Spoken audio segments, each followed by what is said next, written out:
have made a nuclear bomb, which is rubbish. It doesn't.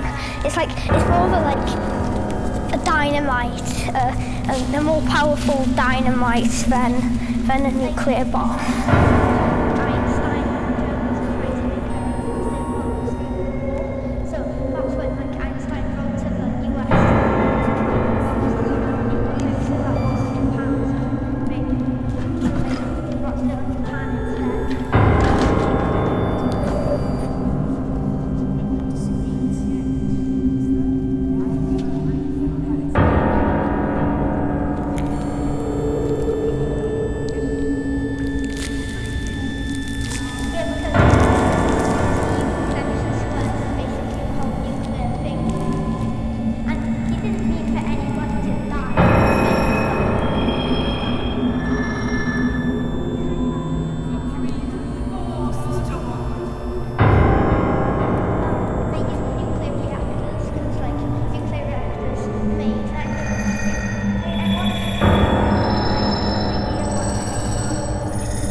Explodes near into proximity of a unit which is for players that you can put down.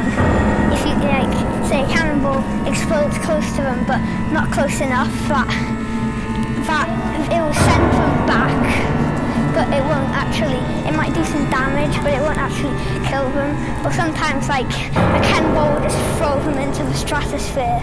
That can also happen. Yeah, because you can make your own players to put down and then watch them fight each other. And people have made World War I, World War II, modern World War III, Cold War, with 50 billion cannons on it.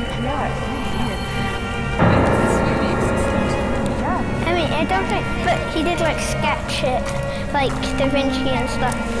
He did actually think of making it, but he never did.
People with axes, and because the muskets take 9 seconds to reload their shots, it's more likely for people with big stone hammers and axes to win. And sometimes you have to think in for campaigns, you have to think in strategic ways to place your units down so you can beat the enemy. There's no limit to creating stuff. There is a limit on different maps that a map creator might come, but everybody wants that. People can make their own maps and not do the default ones which come with the game already. There is a map which has like, there's two kind of sides and then there's like a bridge in the middle. It's like a bottleneck. That can, because it isn't that much of a big map, it's kind of like a mini. So like, you could create your own. Like people have made their own nukes, like in the unit creator. So like using different explosives for like the thing. But they aren't that much of an interesting explosion because it's quite hard to make a huge explosion without like using 1 billion cannons and like 500 barrel rollers. Like I made a war in Afghanistan faction like a day before the war in Afghanistan ended.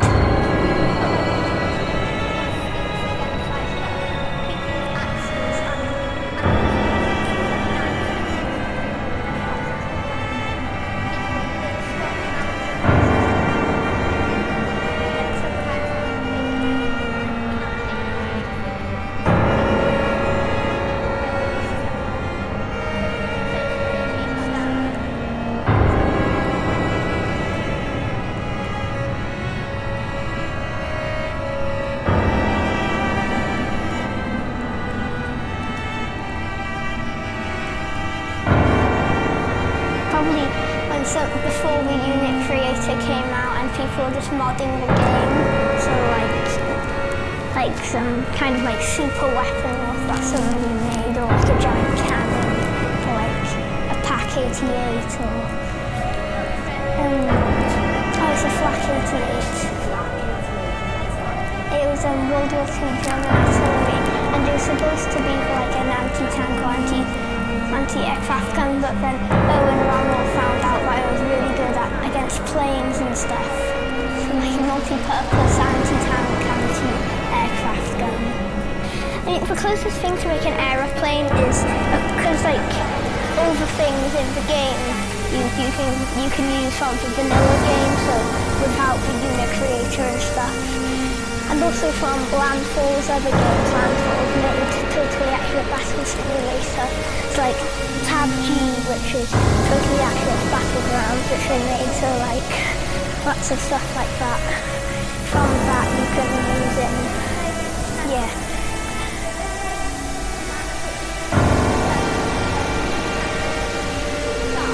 It depends.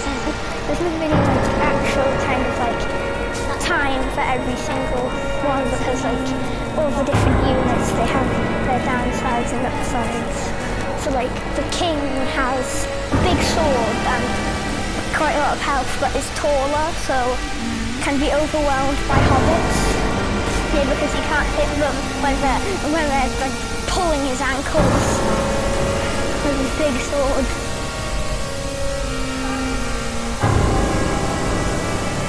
No, I don't think I've ever done that. But I have made a nuclear bomb, which is rubbish. It's more of a dynamite, a more powerful dynamite than a nuclear bomb.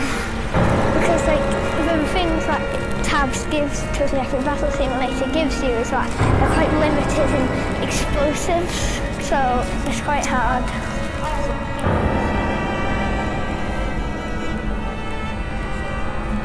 Because there's no like nuclear components or something. If you want to make like a big blast to destroy an area, you want to use like lots of explosives, like special abilities. So like when the unit dies, it pulls everything in, or like it drops a bomb which is going to explode when it dies. I made like a Lancaster bomber in Tabs as well. The bomber used by the British in World War II. And it could also be modified to carry the bouncing bomb.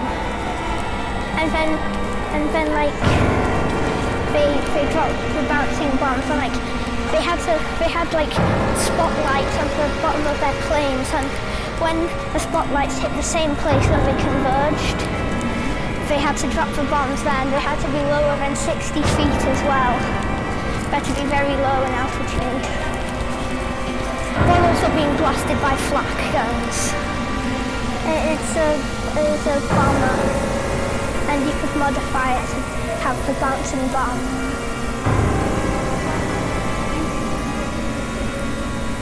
I don't remember.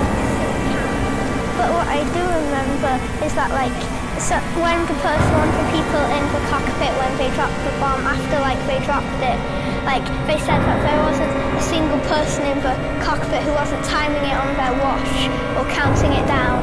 And they said after about 45 seconds after they dropped it, it exploded. But they were pulling away as fast as possible as well. Hiroshima. Hiroshima. Hiroshima. Hiroshima. And the Superfortress did fly quite high for its time at 34,000 feet, but now normal planes which you fly to go to another country or somewhere go at 50,000 feet. They didn't have to wear masks on it. No, because it's normal planes now.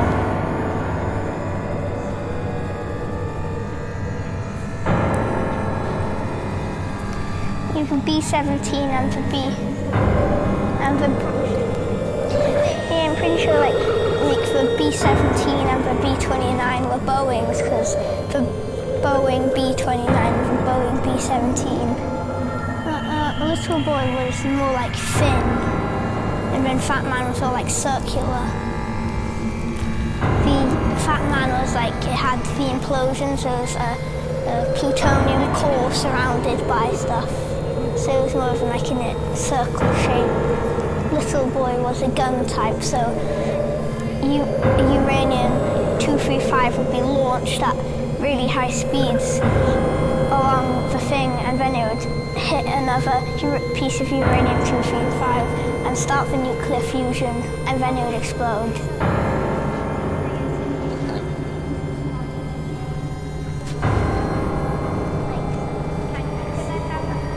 Uranium-235, and bombs like Fat Man were the same as Tsar Bomber, which came later, which was the strongest nuke ever dropped.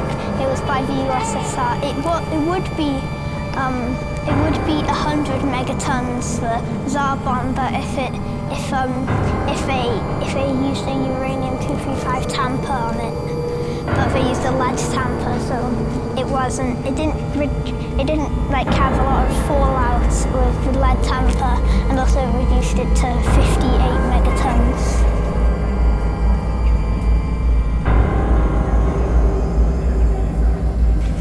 It's just surrounds the plutonium core thing.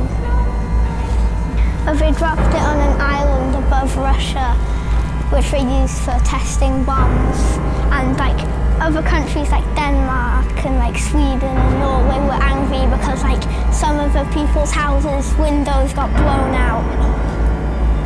I'm pretty sure the lead tamper made it so it didn't have that much fallout.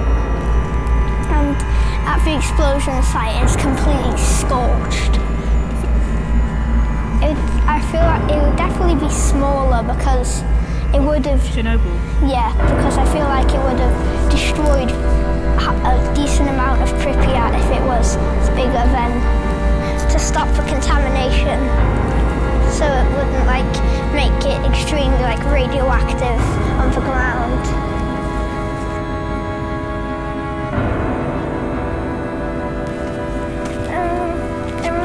I think it might be a few miles high, I think, and yeah.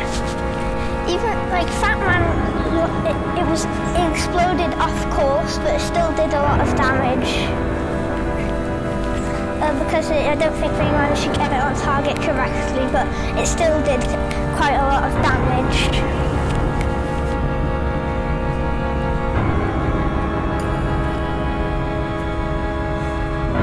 Shockwave and firestorm, kind of, but the huge amount of gamma rays released, because gamma rays are a type of radiation, it still caused radiation sickness.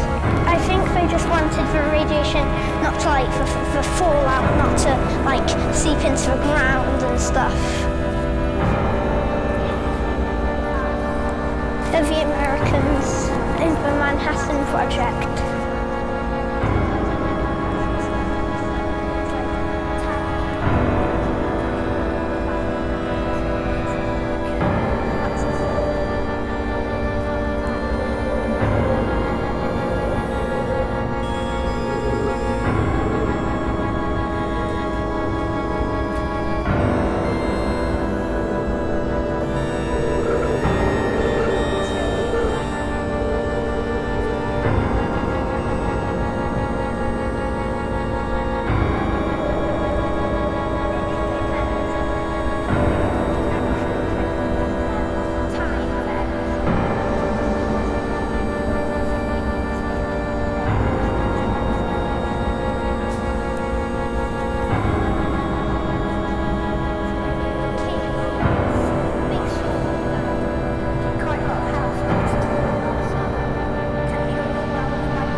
Einstein that the Germans were trying to make their own nuclear bombs during the war. So that's when Einstein wrote to the US to drop the bombs on Germany, but they were still at war with Japan, so they dropped it on Japan instead.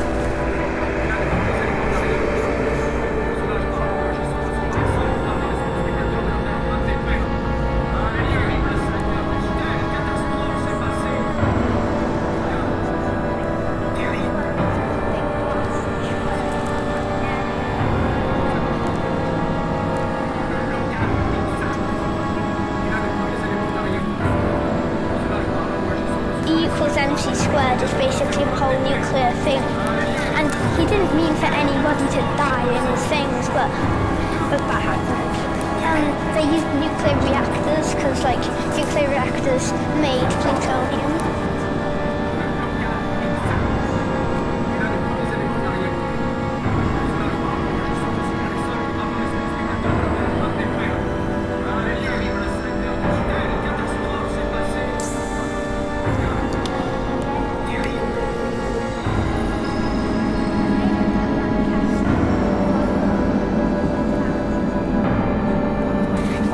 Fat man because the circular shape of the how it looked like it was kind of quite big and circular kind of.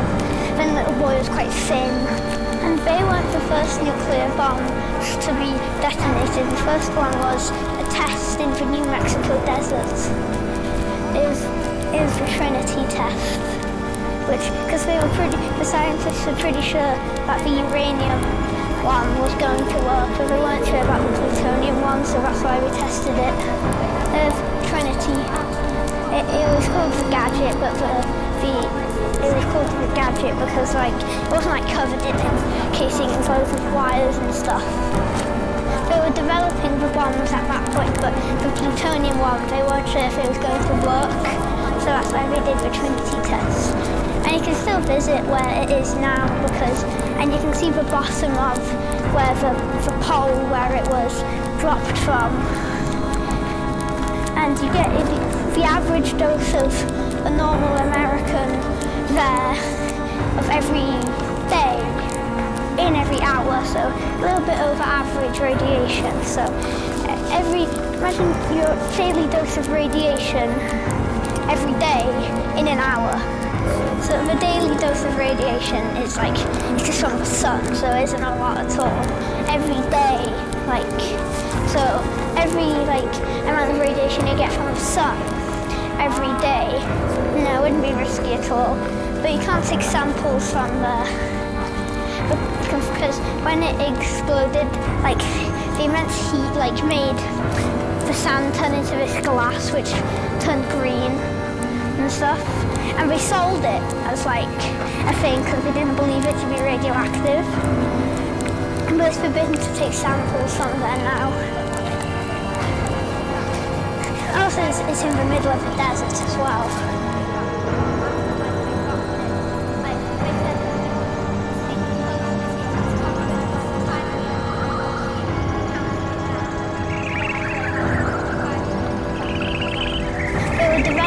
Bombs at that point, but the plutonium one, they weren't sure if it was going to work, so that's why they did the Trinity test. And you can still visit where it is now and you can see the bottom of where the pole where it was dropped from. And you get the average dose of a normal American there of every day in every hour, so a little bit over average radiation. So imagine your daily dose of radiation every day in an hour. So the daily dose of radiation is like, it's just from the sun, so it isn't a lot at all. Every day, like, so every like amount of radiation you get from the sun every day, no, it wouldn't be risky at all. But you can't take samples from because when it exploded, like the immense heat like made the sand turn into this glass which turned green and stuff. And they sold it as like a thing because they didn't believe it to be radioactive. But it's forbidden to take samples from there now. Also, it's in the middle of the desert as well.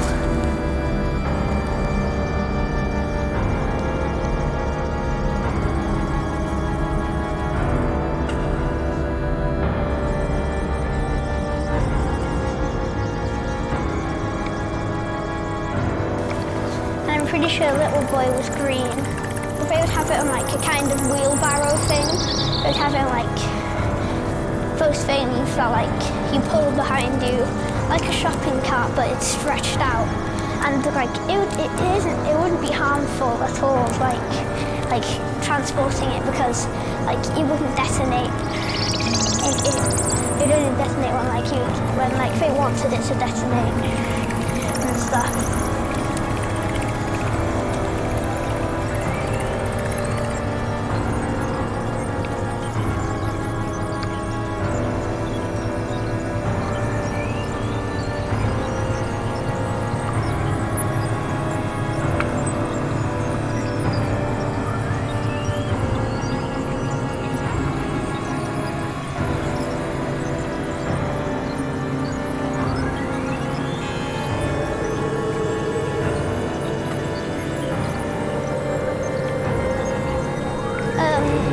They came back safely to the US.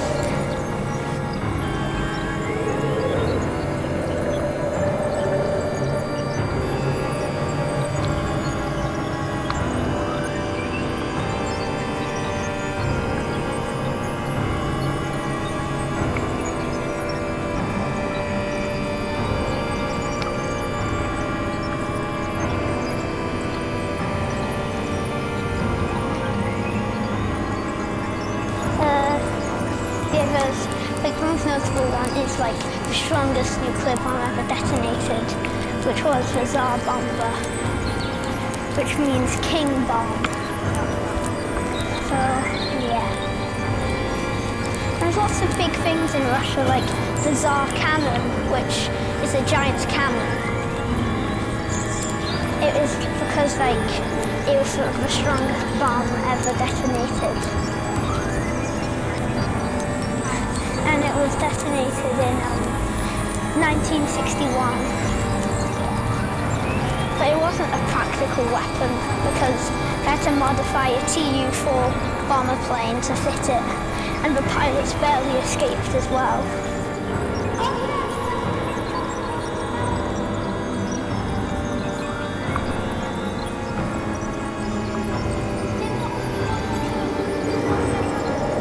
It was like a show of power to the US. But I think to the public it wasn't disclosed until later.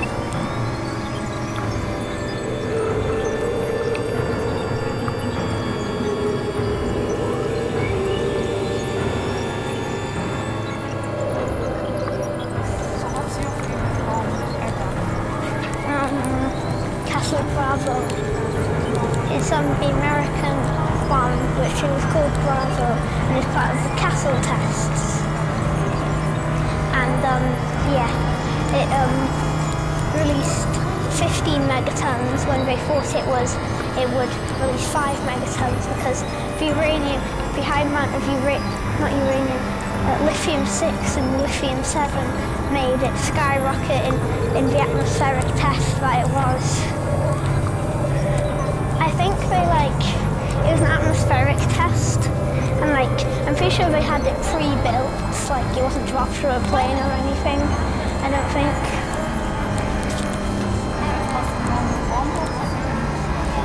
A nuclear hydrogen bomb.